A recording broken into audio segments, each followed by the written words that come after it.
Hello बच्चों, मैं दीपेंद्र सिंह आप सभी का एक बार फिर से आपके अपने YouTube चैनल राधे स्टडी हम में स्वागत करता हूं। आप सभी क्लास 12th के बच्चे जो कि पढ़ रहे थे फिजिक्स फर्स्ट का फर्स्ट चैप्टर वैद्युत क्षेत्र की तीव्रता तथा वैद्युत आवेश। इसमें आप लोगों ने वैद्युत द्विध्रुव के बारे में पढ़ा था पिछले लेक्चर में और वैद्युत द्विध्रुव की अच्छी स्थिति के बारे में पढ़ा था। इस लेक्चर में आप लोग पढ़ेंगे वैद्युत द्विध्रुव की निरक्षीय स्थिति के कारण किसी बिंदु पर वैद्युत क्षेत्र की तीव्रता। तो हेडिंग डालेंगे आप लोग वैद्युत द्विध्रुव की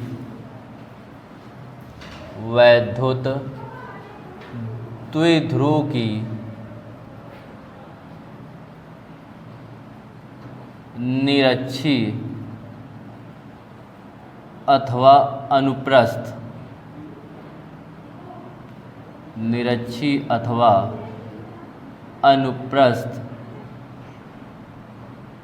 स्थिति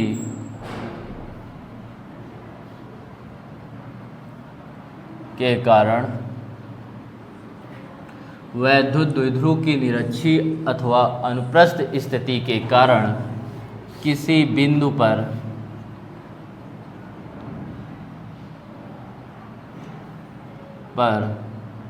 वैद्युत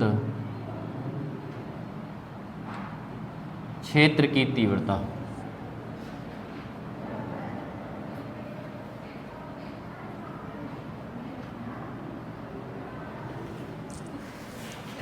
वैद्युत क्षेत्र की तीव्रता। इसमें देखो बच्चों समझेंगे कि जैसे एक माना एक वैद्युत द्विध्रुव, जैसे उसमें थोड़ा स्टार्टिंग की, जब वैद्युत द्विध्रुव की अच्छी अथवा अनुदैर्ध्य स्थिति पढ़ रहे थे तो स्टार्टिंग में जो उसमें थ्योरी थी सेम वही थ्योरी इसमें चलेगी स्टार्टिंग में।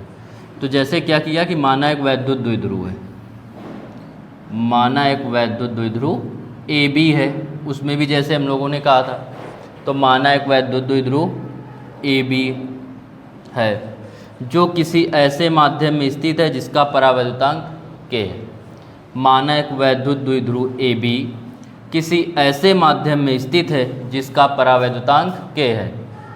माना एक वैद्युत द्विध्रुव ए बी किसी ऐसे माध्यम में स्थित है जिसका परावैद्युतांक के है।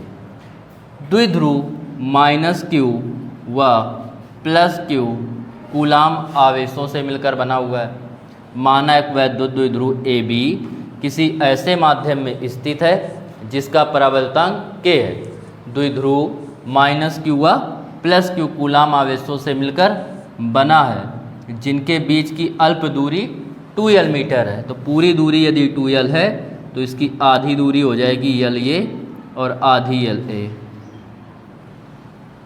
माना एक वैद्युत द्विध्रुव ए बी किसी ऐसे माध्यम में स्थित है जिसका परावैद्युतांक के है।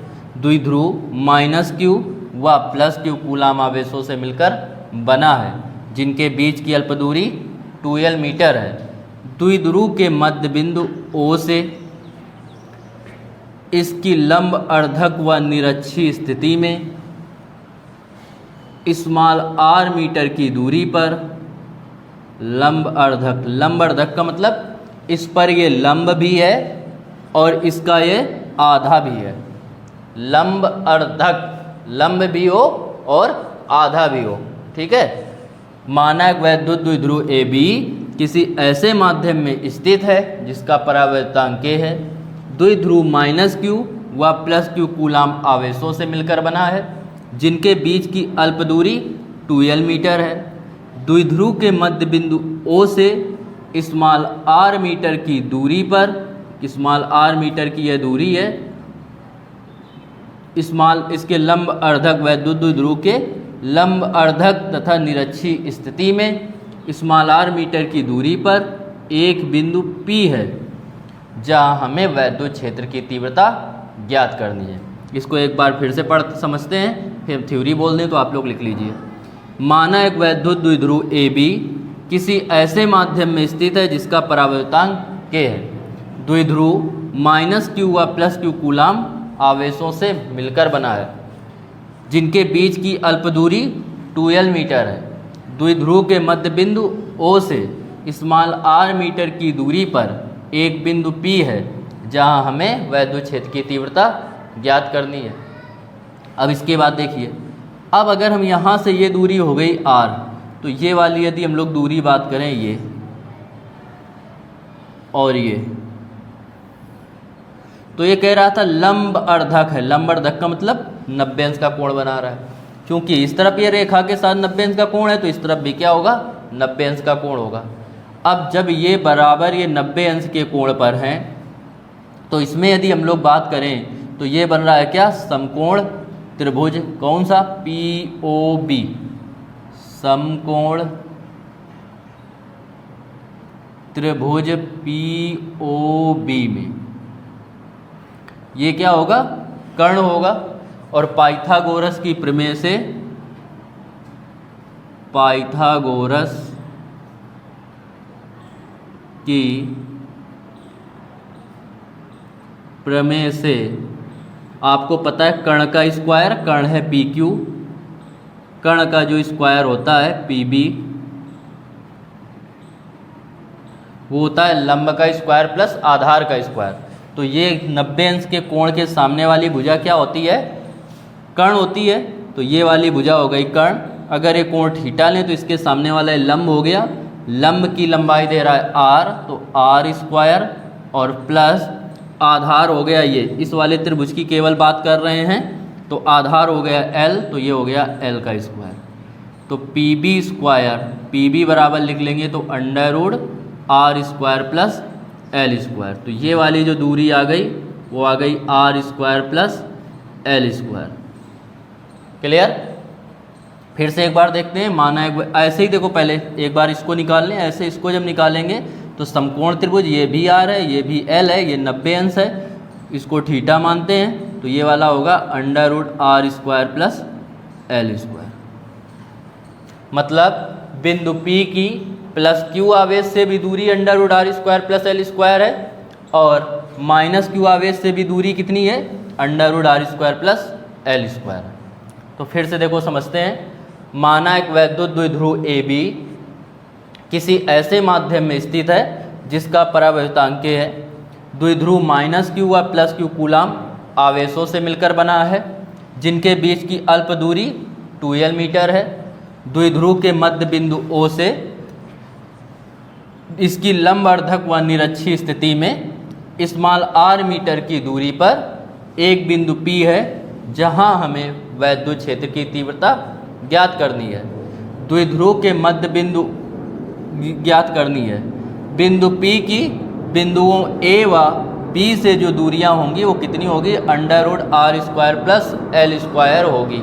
ये होगी इसकी दूरी, under root R square plus L square, ये इसकी दूरी हो गई।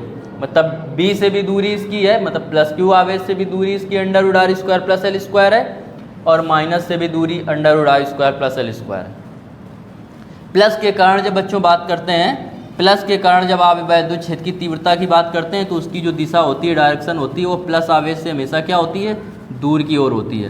क्योंकि वैद्युत बल रेखाएं प्लस से हमेशा क्या होती हैं, बाहर की ओर निकलती हैं, तो प्लस से सीधे निकलेंगी।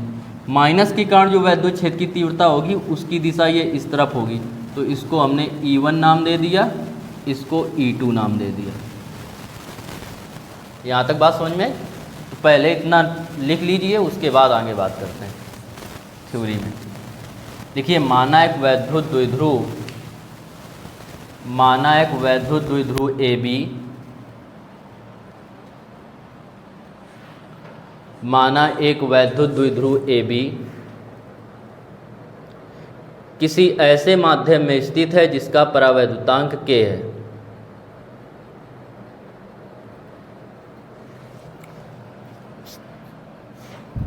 माना एक वैद्युत द्विध्रुव AB किसी ऐसे माध्यम में स्थित है जिसका परावैद्युतांक K है।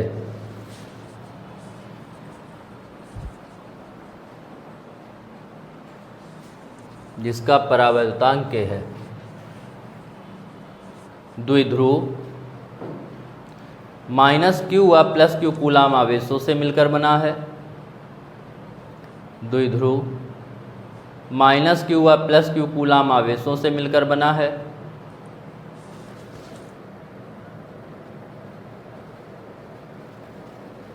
जिनके बीच की अल्प दूरी 2L मीटर है।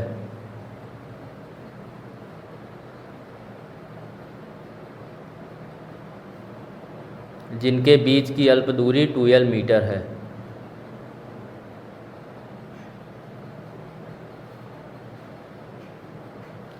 द्विध्रुव के मध्य बिंदु O से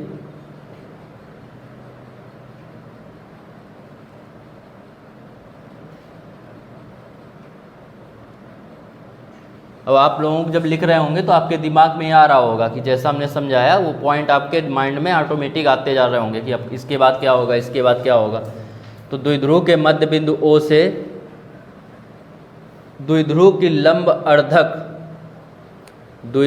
लंब अर्धक व निरक्षीय स्थिति में द्विध्रुव की लंब अर्धक व निरक्षीय स्थिति में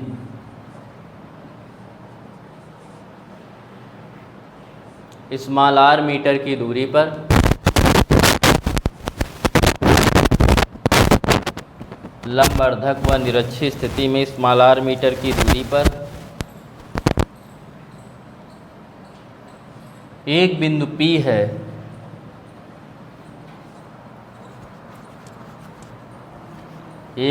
P है जहां हमें वैद्युत क्षेत्र की तीव्रता ज्ञात करनी है।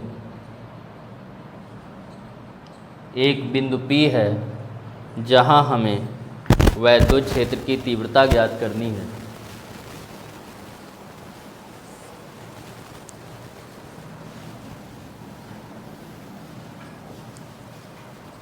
क्लियर? को बिंदु P की बिंदुओं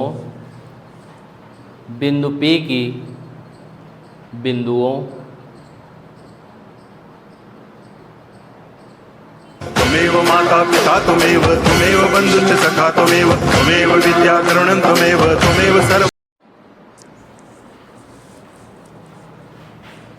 तो लिखेंगे बिंदु P की बिंदुओं A व B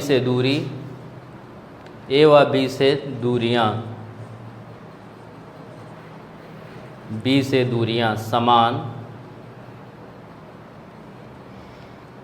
और ब्रैकेट में लिख लीजिए √r² + l² हैं। r² + l² है।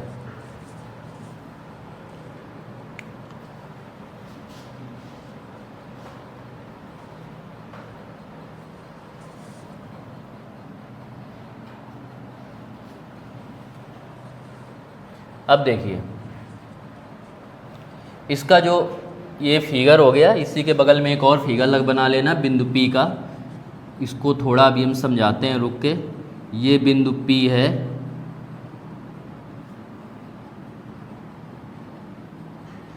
ये हो गया E1, तो इसको यहाँ पे ऐसे E1, इस तरफ ये E2 है तो ये E2। दोनों की दिशाएं न तो सेम है ना ही विपरीत हैं, तो ई परिणामी इस प्रकार ले लेंगे। अब इसको भी और बनाएंगे आगे, इसके घटकों में विभाजित करेंगे, उसको हम समझाते हैं अभी रुक के। तो ये फिगर बना लीजिए, इसके बगल में ये नोट कर लीजिए, ये बना लीजिए, फिर उसके बाद बात हम लोग करते हैं आगे।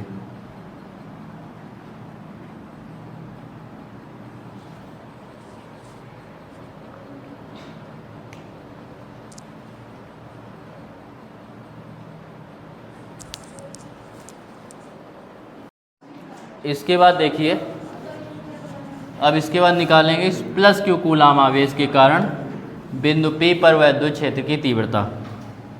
प्लस Q कूलाम आवेश के कारण बिंदु P पर वैद्युत क्षेत्र की तीव्रता।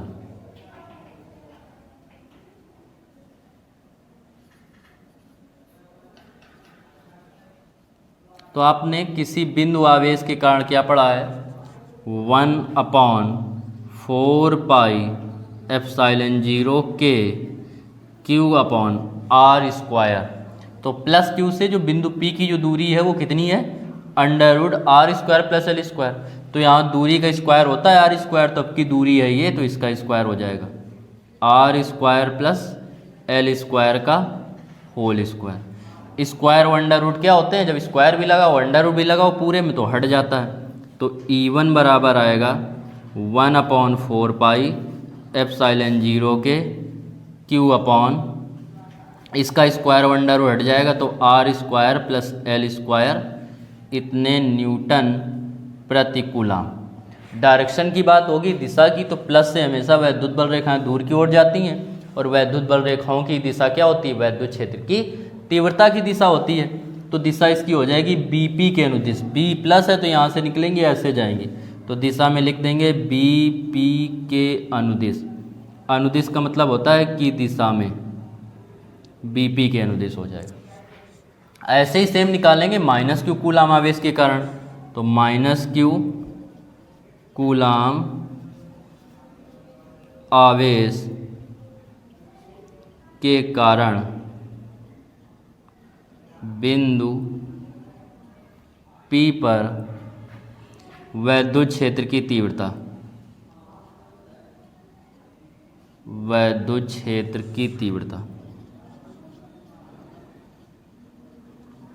इसके कारण निकालेंगे E2 बराबर 1/4 पाई एप्सिलॉन 0 के क्यू अपॉन होता है आर स्क्वायर, आर मतलब दूरी का स्क्वायर, दूरी इसकी भी यही है, तो under root R square plus L square का होल स्क्वायर।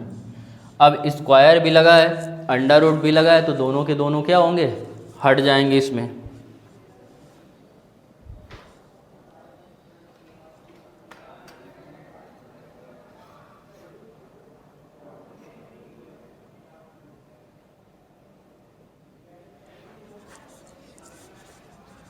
तो इसका स्क्वायर और अंडर रूट हटा देंगे तो E2 आएगा 1/4 पाई एप्सिलॉन 0 के Q upon R square plus L square इतने न्यूटन प्रति कूलम।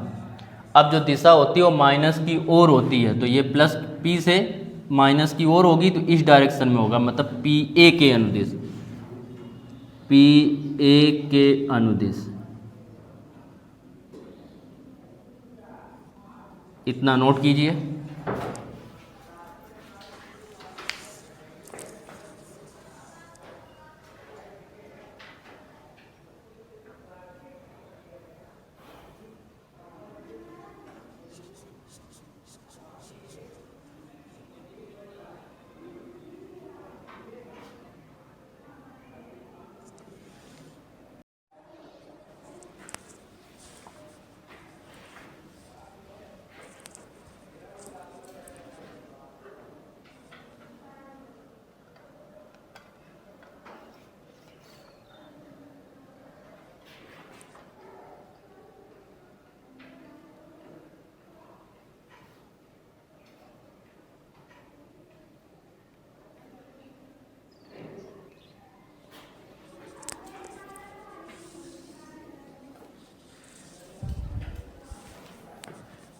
देखो इसको पूरा एक बार फिर से समझ लो, फिर उसके बाद इसके आगे बताते हैं।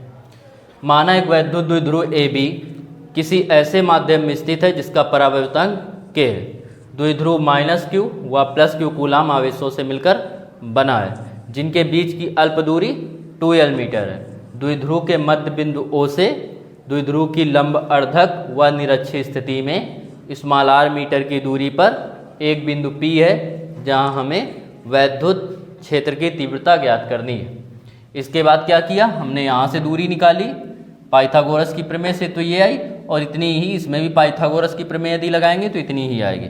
ठीक है, इस बिंदु P का हमने यहाँ पे फिगर बना लिया।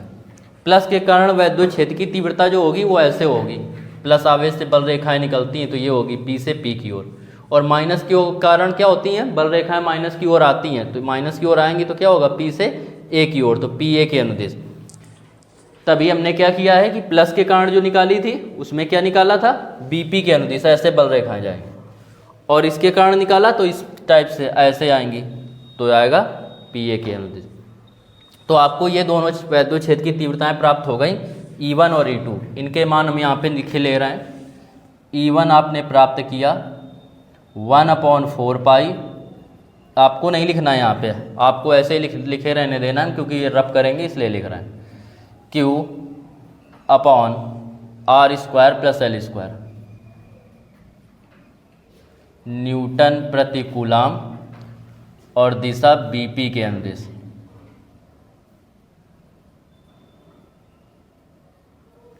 और E2 जो आपका आया वो आया 1/4 पाई ε0 के Q/R² + L², इतने न्यूटन प्रति कूलाम, ये PA के अनुदिश, PA के अनुदिश।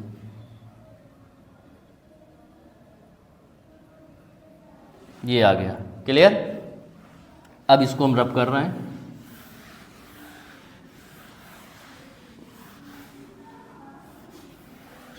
अब देखिएगा, चूंकि आप देख रहे हैं कि ना तो E1 और E2 एक ही दिशा में है, अगर एक ही दिशा में होते तो आपस में जोड़ देते, या एक दूसरे के विपरीत होते, जैसे ये ऐसे है तो ये ऐसे होता, या ये ऐसे है तो इसके साथ ऐसे होता। विपरीत दिशा में होते तो घटा देते, जैसा कि हम लोगों ने अच्छी स्थिति में किया था। तो अब ना तो एक ही दिशा में और ना अलग अलग दिशा में है, तो अब हम क्या करें, तो अब इनको हम लंबवत और समांतर घटकों में वियोजित करेंगे। ये दे रहा है आपको थीटा और ये है थीटा, तो ये अगर हम देखें तो ऐसे अगर देखें तो ये क्या बना रहे हैं, एकांतर कोण बना रहे हैं जेड। तो एकांतर कोण हमेशा बराबर होते हैं, तो ये थीटा है तो ये भी कितना होगा, थीटा। जैसे दो रेखाएं एक दूसरे को ऐसे प्रच्छेदित करें तो ये वाला कोण और ये वाला कोण क्या होता है, एकांतर कोण होता है। तो ये ऐसे क्या होगा, एकांतर कोण हो रहा है, मतलब ये अगर ऐसे हो तो ये दोनों कैसे कोण होंगे, एकांतर कोण होंगे। इसके बाद यदि ये रेखाएं एक दूसरे को काट रही हैं, ऐसे दो समांतर रेखाएं हैं और एक दूसरे को प्रच्छेदित कर रही हैं, तो ये जो कोण होते हैं वो होते हैं संगत कोण। तो ये देखिए, ये रेखा हो गई, ये रेखा हो गई, और ये वाला कोण क्या होगा, संगत कोण होगा, थीटा होगा। अर्थात यहाँ पे, क्योंकि यहाँ का ही फिगर यहाँ पे बना हुआ है चित्र, तो ये थीटा है तो ये भी कितना होगा, थीटा होगा। क्लियर। अब इसके बाद देखो बात करते हैं, अब इसको हम दो घटकों में विभाजित करेंगे, लंबवत और समांतर घटक। तो हम लेंगे क्या, लंबवत घटक लेंगे इसके इस पॉइंट के वैद्युत ध्रुव के, तो लंबवत घटक हो जाएगा E1 sin थीटा, E1 का, और cos थीटा इस डायरेक्शन में लेंगे तो हो जाएगा E1 cos थीटा।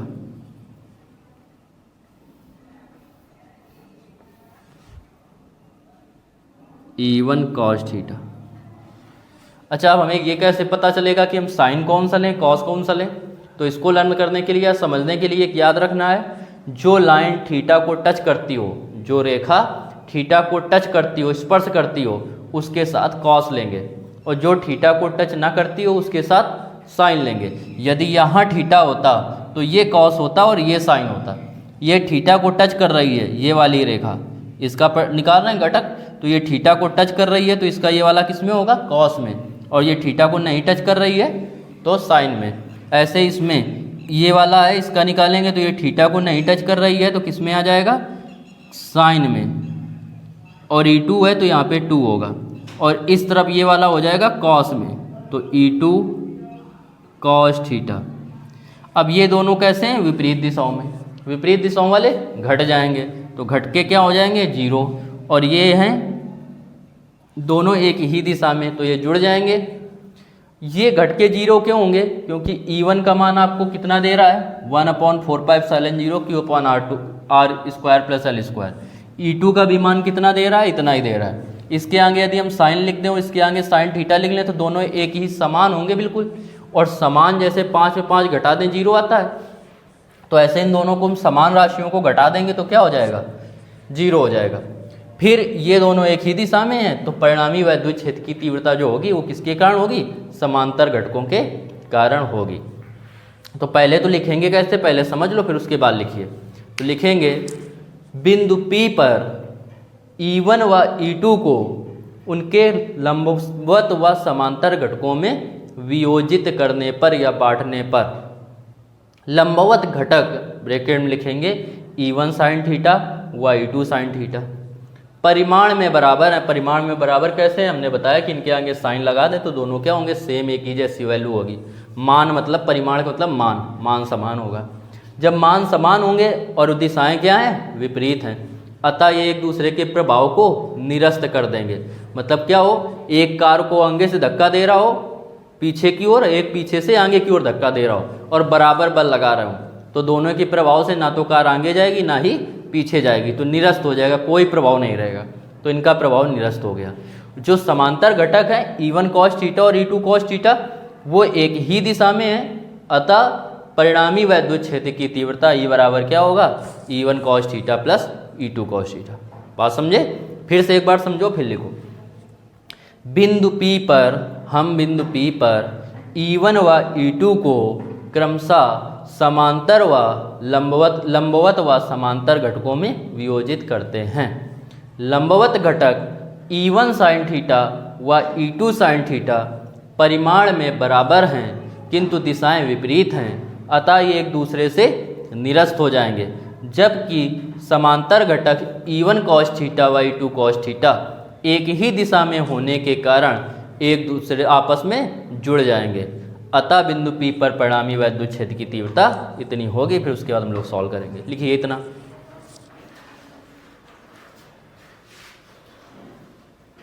लिखिए बिंदु P पर हम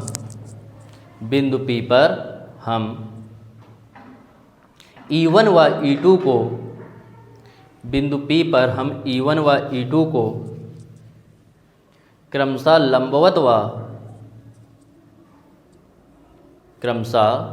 लंबवत व समांतर घटकों में वियोजित करते हैं। क्रमशः लंबवत व समांतर घटकों में वियोजित करते हैं।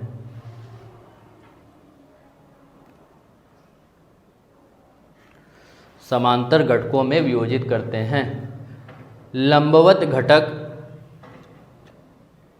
घटक ब्रैकेट में लिखिए E1 sine theta comma E2 sine theta, E1 sine theta व E2 साइन थीटा परिमाण में समान किंतु विपरीत दिशाओं के होने के कारण, परिमाण में समान किंतु विपरीत दिशाओं के होने के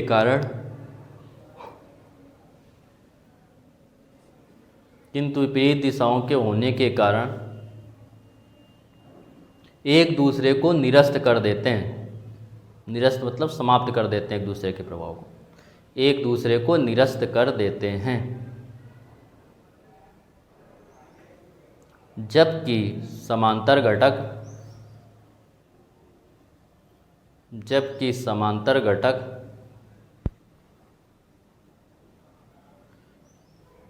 E1 cos थीटा ब्रैकेट में लिखना E1 cos थीटा व E2 cos थीटा ब्रैकेट बंद, एक ही दिशा में होने के कारण आपस में जुड़ जाते हैं।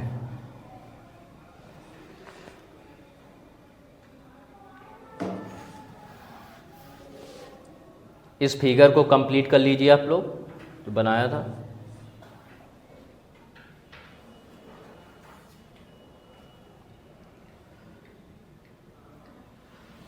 इसको कंप्लीट कर लीजिए।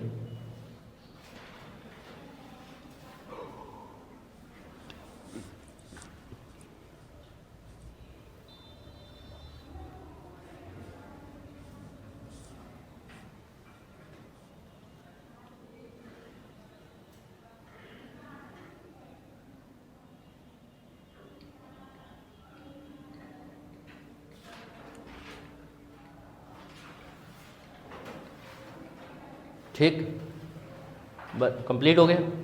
अब निकालेंगे अतः बिंदु P पर परिणामी, इसको हम रब किए दे रहे हैं। फिगर गलत रब कर दिया, चलो हम बना लेंगे अलग से फिर से।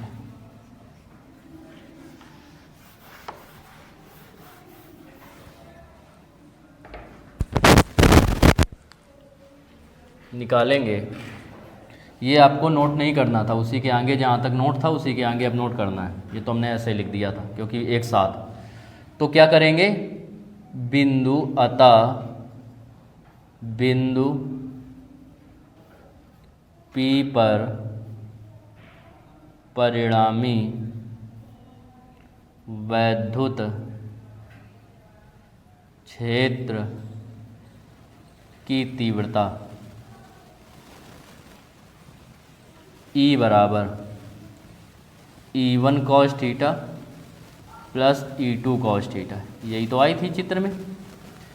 अब E बराबर E1 का बच्चों मान रखेंगे, दे रहा है 1 अपॉन, क्या दे रहा है 1/4 पाई एप्सिलॉन 0 के Q upon R square plus L square, और इस साथ में cos थीटा तो हो जाएगा cos थीटा। E2 का मान रखेंगे, E2 का मान भी यही है 1/4 पाई एप्सिलॉन 0 के Q upon R square plus L square cos theta. दोनों के देख रहे हैं मान समान है, तो ये दोनों जुड़ जाएंगे तो क्या आ जाएगा 2 इंटू 1/4 पाई एप्सिलॉन 0 के Q upon R square plus L square cos theta. अच्छा, अभी आपने जो फिगर बनाया था कुछ इस प्रकार से हम रफली बना रहे हैं। यहाँ पे था थीटा, ये था L, ये था R और ये था √R square plus L square. यहाँ से यदि cos थीटा का मान लिया जाए, cos थीटा, तो cos थीटा बराबर क्या होता है आधार बटे कर्ण। तो cos थीटा लिया, इसके सामने वाला ये लंब, तो आधार क्या आ जाएगा L और कर्ण कितना है √R square plus L square. तो क्या हम cos थीटा की जगह रख सकते हैं, तो इसको हम रख देंगे cos थीटा की जगह पे। तो इक्वल, अब ये पूरे के गुणा में मान लो या हम केवल इसके गुणा में मान लें, चाहे केवल इसके, क्योंकि ये सभी के सभी गुणा में है, तो 2 को इसके साथ ले लो। तो 1/4 पाई एप्सिलॉन 0 के 2Q upon R square plus L square, cos theta की जगह रखेंगे L upon √R square plus L square, ये रख देंगे हम लोग। अब देखो 2Q इंटू L आपने पढ़ा है वैद्युत द्विध्रुव आघूर्ण पिछले लेक्चर में। तो वैद्युत द्विध्रुव आघूर्ण में पढ़ा था कि 2Q इंटू L बराबर कितने के था P के, तो P बराबर 2QL। अतः E इक्वल जो आएगा आपका, वो E इक्वल हम लोग लिखेंगे 1/4 पाई एप्सिलॉन नॉट के 2QL की जगह रख देंगे P अपॉन, इसकी घात है 1, इसकी है 1/2। अंडर रूट का मतलब क्या होता है, जैसे अंडर रूट x है तो इसका मतलब होता है 1/2। Under root a square plus x square है तो इसका मतलब होता है a square plus x square की पावर 1/2। तो यहाँ under root R square plus L square है, तो under root R square plus L square, तो इसका मतलब R square plus L square की पावर 1/2। इसकी घात है 1, इसकी है 1/2। गुणा में है और गुणा में होती हैं घातें जुड़ती हैं, तो 1 में 1/2 जोड़ेंगे, 2 एलसीएम लिया, 2 एकम 2 प्लस 1 कितनी आ जाएगी 3/2। तो इनकी घात हो जाएगी 3/2। तो under root R square plus L square की पावर 3/2 हो जाएगा। क्लियर। इसके बाद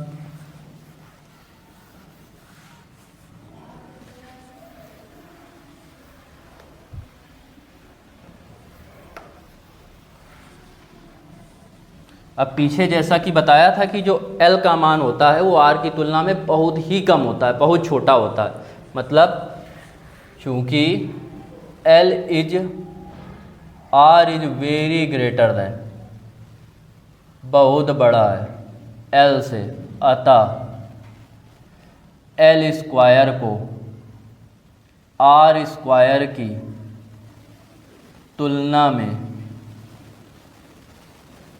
नगण्य मान लेने पर,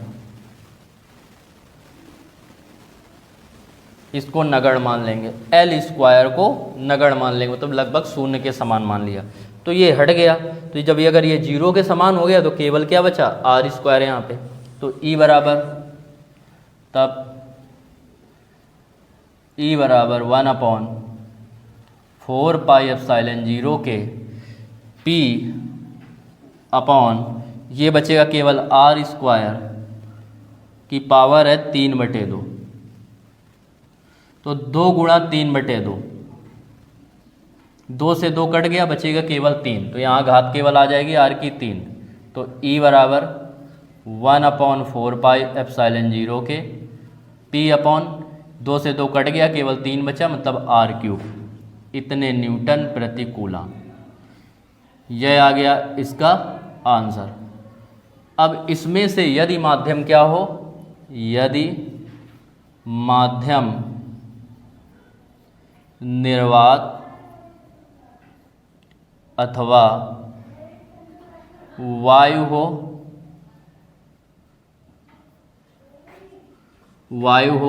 तब k बराबर जो होता है वो कितना होता है, 1 होता है, k बराबर 1 होगा। अतः E बराबर वायु या निर्वात के लिए 1/4 पाई एप्सिलॉन 0, k की जगह 1 रखेंगे, 1 का इसमें गुणा करेंगे, यही आएगा, बचेगा केवल P अपॉन r3, इतने न्यूटन प्रति कूलम। तो यदि परावैद्युतांक देगा तब फार्मूला ये यूज करेंगे, नहीं देगा तो ये यूज करेंगे। इस चैप्टर में जो सबसे इम्पोर्टेंट डेरिवेशन है या क्वेश्चन आप मान सकते हैं, वो वैद्युत क्षेत्र की, वैद्युत द्विध्रुव की अच्छी स्थिति के कारण, जो पिछले लेक्चर में बताया था, और वैद्युत द्विध्रुव की निरक्षी स्थिति के कारण किसी बिंदु पर वैद्युत क्षेत्र की तीव्रता, जो इसमें बताया, ये इंपॉर्टेंट है। तो पहले आप इतना पार्ट नोट कीजिए, ये वाला, फिर इसके बाद यहाँ से पुनः नोट कीजिए, नोट कर लीजिए और स्क्रीनशॉट ले लीजिए जो लेना चाहे, वीडियो को रोक के। तो ठीक है बच्चों, आज के लिए आपकी क्लास में इतना ही। नेक्स्ट लेक्चर में फिर इसके आगे बात होगी, तब तक के लिए राधे राधे।